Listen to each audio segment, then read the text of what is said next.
अस्सलाम वालेकुम दोस्तों। आज मैं आप लोगों को एक आदिल हुक्मरान के बारे में बताने जा रहा हूं। एक रात सुल्तान महमूद गजनवी सो रहा था कि यकायक उसकी आंख खुल गई। फिर लाख चाहा कि दोबारा नींद आ जाए, मगर नींद कोसों दूर निकल चुकी थी। बिस्तर पर तड़पता और करवटें बदलता रहा। जब किसी तरह आंख न लगी तो खुदातस बादशाह को ख्याल आया कि शायद कोई मजलूम फरियाद लेकर आया है या कोई फकीर भूखा है, इसलिए नींद छिन गई है। गुलाम को हुक्म दिया कि बाहर जाकर देखो कौन है।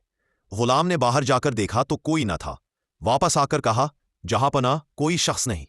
महमूद ने फिर सोने की कोशिश की, मगर नींद न आई। वही बेचैनी और घबराहट बढ़ गई।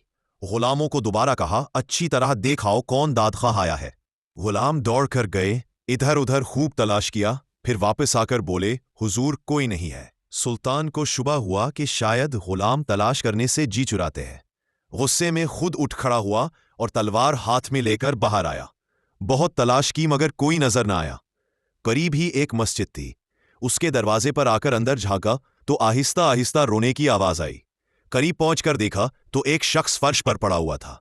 उसका मुंह जमीन से लगा हुआ था, आंखों से आंसू जारी थे, आहें भर रहा था और चुपके चुपके कह रहा था, अय कि अज गम नदीदे ख्वारी, अज गमे माँ कुजा खबरदारी, खुफ्ता मांदी चो बख्ते माँ हर शब, तो चे दानी जे रंजे बीदारी। फिर कहने लगा, सुल्तान का दरवाजा बंद है तो क्या, सुबहान का दरवाजा तो खुला है। अगर महमूद वली सो रहा है तो हरज नहीं, माबूद अजली तो जाग रहा है।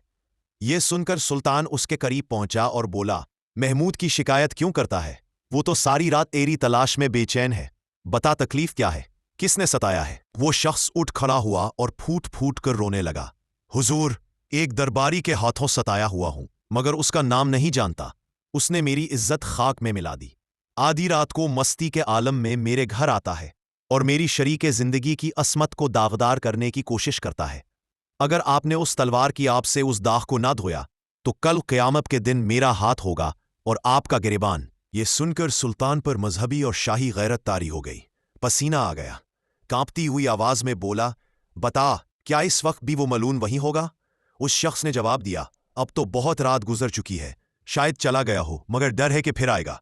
सुल्तान ने कहा, अच्छा, उस वक्त तो जाओ, मगर जिस वक्त वो आए मुझे फौरन इत्तला देना। यूं शख्स दुआ देकर चला ही था कि सुल्तान ने उसे फिर बुलाया और पहरेदारों से कहा, देखो, ये जिस वक्त भी आए, चाहे मैं सो रहा हूं या जाग रहा, फौरन मेरे पास पहुंचा देना। अगली रात वो शख्स शाही महल के दरवाजे पर पहुंचा। पहरेदारों ने उसे देखते ही सुल्तान तक पहुंचा दिया। सुल्तान जाग रहा था। हथियार लेकर उठ खड़ा हुआ और बोला, चलो, रात को शिकार करने वाली लोमड़ी तक मुझे ले चलो। वो शख्स आगे आगे, सुल्तान पीछे पीछे। घर पहुंचकर उसने वो जगह बताई जहां वो जालिम शख्स खजाने का सांप बनकर सो रहा था।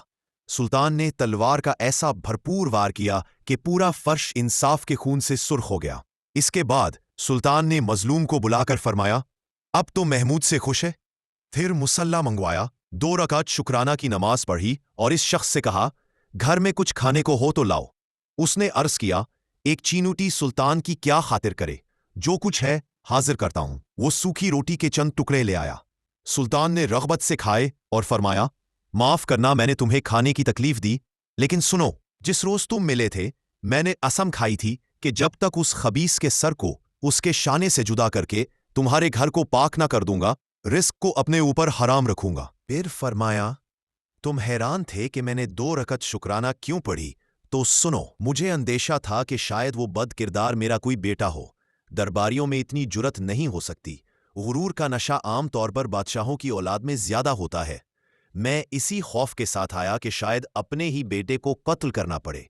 जब देखा कि कोई गैर है तो मैंने अल्लाह का शुक्र अदा किया।